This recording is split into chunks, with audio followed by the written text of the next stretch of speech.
मेरे सभी दर्शकों को, छोटे बड़ों को, सगे संबंधियों को, प्यारे मित्रों को, जो भी मेरे को जानते हैं और जो भी मेरे को नहीं जानते, सभी को मेरी तरफ से हाथ जोड़कर राम राम।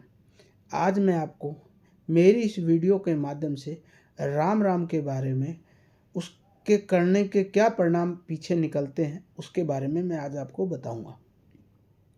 जो व्यक्ति अपने जीवन में अपने से बड़ों का आदर मान सम्मान रखता है, प्रेम से बात करता है, तो उसके अंदर जो राम राम करने की आदत है, उसकी जो शक्ति है वो बड़ी प्राप्त होती है। मैं आज आपको एक गार्ड की कहानी सुनाना चाहता हूँ और वो जो गार्ड की कहानी है वो आपकी आंखें खोल देगी। एक गांव के अंदर एक कंपनी होती है। उस कंपनी के अंदर कुलदीप नाम का एक व्यक्ति काम करता था। कुलदीप जब भी अपने घर से ड्यूटी आता तो गार्ड साहब को राम राम किया करता था। आते समय भी राम राम बोलता और जाते समय भी राम राम बोलता। एक बार क्या हुआ कि कुलदीप कंपनी में जिस दिन आया, उस दिन सभी लोग काम समाप्त करके शाम को घर जा रहे थे। घर जाने से पहले कुलदीप को कोई काम याद आ जाता है और वो अंदर कमरे में देखने चला जाता है।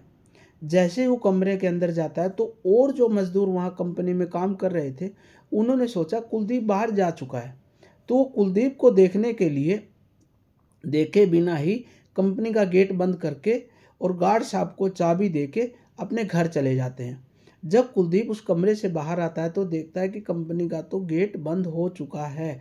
जब कंपनी का गेट बंद हो चुका है तो अब कुलदीप की सांसें फूलने लगती हैं और वो घबरा जाता है कि अब मैं क्या करूं, अब यहाँ कौन मेरे को बचाएगा, मेरी बीवी बच्चों का क्या होगा, अब तो मेरा जीवन का अनर्थ हो जाएगा, अब मैं क्या करूं। वो बड़ी चिंताओं से घिर जाता है और एक कोने में दुबक के बैठ जाता है। वो कंपनी बर्फ़ की कंपनी थी।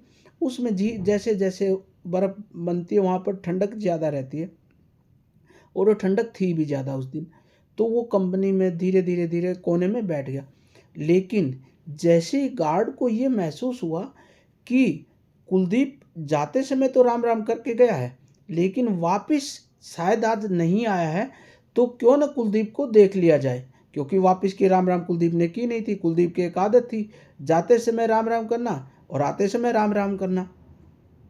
तो जब गार्ड साहब ने चाबी खोली तो कुलदीप का फ़ोन को टेबल पे देखता है कि फ़ोन तो यहीं रखा है, तो कुलदीप कहाँ है। तो वो आगे बढ़ता है तो कुलदीप कोने में बैठा होता है।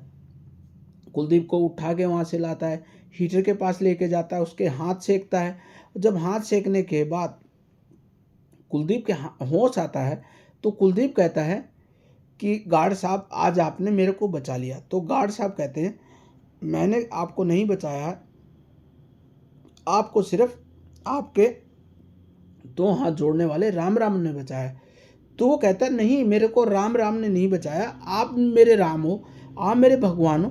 तो कहता है वो राम राम का महत्व मैं आपको बताता हूँ कि आपको जो बचाया वो राम राम ने बताया कि जब तुम घर से आते थे तब मेरे को राम राम करते थे और जब घर से बाहर जाते तब राम राम करते।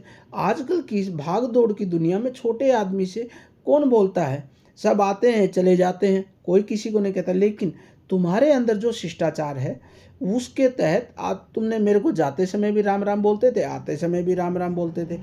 तो उससे मेरे को ये पता चला कि कुलदीप अंदर तो है, गया है, लेकिन बाहर नहीं आया है। तो दोस्तों, मेरे कहने का भाव ये है कि उस राम राम ने उस व्यक्ति की जान बचा ली और उससे हमें ये प्रेरणा मिलती है कि आप भले ही ओहदे में किसी भी पद पे हों, लेकिन आपके अंदर प्रेम भावना छोटे व्यक्ति के प्रति भी इतनी होनी चाहिए और बड़े व्यक्ति के प्रति भी होना चाहिए। क्योंकि छोटे व्यक्ति को कोई राम राम नहीं बोलता है और बड़े व्यक्ति को तो बड़े बड़े राम राम बोल देते हैं, क्योंकि उसकी पावर के पीछे होते हैं। इसलिए आप आज से प्रेरणा लीजिए। आपके घर में, आस पड़ोस में, कंपनी में, ऑफिस में, कहीं पर भी आपको कोई आदमी दिखाई देता है, उसको हाथ जोड़ के राम राम बोलिए। अगर आप ऐसा बोलते हैं तो आपको ईश्वरीय शक्ति प्राप्त हो जाती, आपको किसी प्रकार की कोई कमी नहीं रहेगी। एक बार ये काम अवश्य करके देखिए। मेरी ये कहानी आपको कैसी लगी, इसको ज़्यादा से ज़्यादा फॉरवर्ड करिएगा, शेयर करिएगा। अगर पसंद आए तो सब्सक्राइब भी करिएगा। जय हिंद, जय भारत, नमस्कार।